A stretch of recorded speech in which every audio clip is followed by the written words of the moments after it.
आज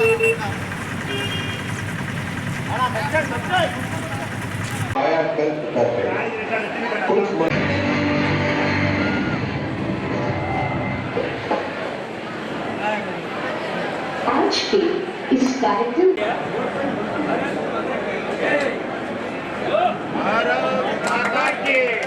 మన కలెక్టర్ గారు అదర్ అఫీషియల్స్ ఇనాగ్రేషన్ చేస్తారండి. ఒకసారి గట్టిగా చెప్పండి.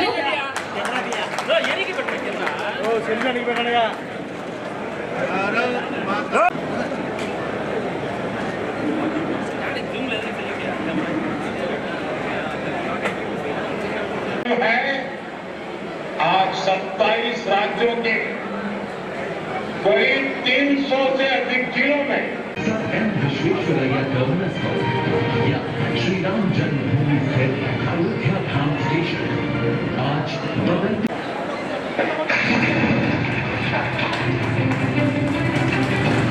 बड़े लाभार्थी देश के युवा ही हैं।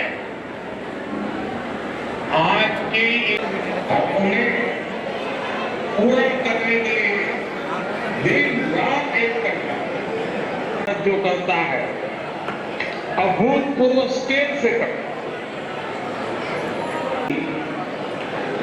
नई कार्य संस्कृति का प्रतीक है।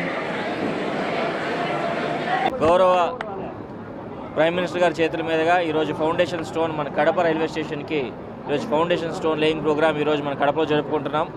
ముఖ్యంగా దీని విద్య జిల్లాలో ఉన్న ముఖ్యమైన ఇంపార్టెంట్ జంక్షన్ పరంగా కడప రైల్వే స్టేషన్ని డెవలప్ చేసుకోవడము మనకు చాలా ఇంపార్టెంట్.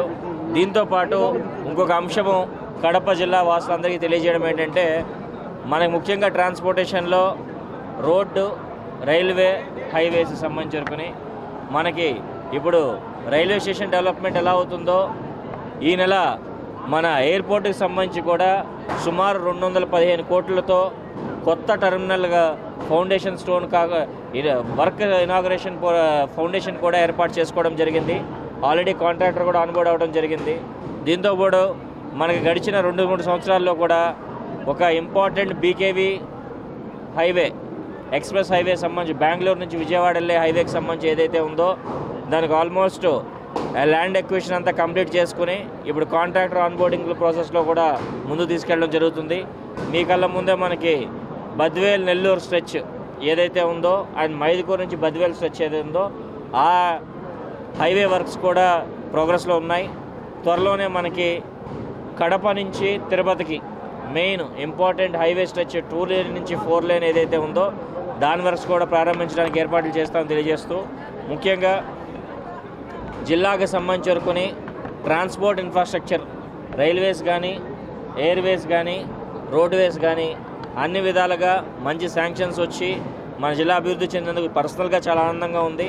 ఈ అభివృద్ధిలో మ్యాక్సిమం రైతులు కానీ కొన్ని విధాలుగా ల్యాండ్ ఎక్విజిషన్ ప్రాసెస్కు సహకరించిన రైతులందరికీ ధన్యవాదాలు తెలుపుకుంటూ చాలా విషయాల్లో సహకరించిన పబ్లిక్ రిప్రజెంటేటివ్స్కి, పాత్రికేయ మిత్రులకి కూడా ధన్యవాదాలు తెలుపుకుంటూ సెలవు తీసుకుంటాను. నమస్కారం.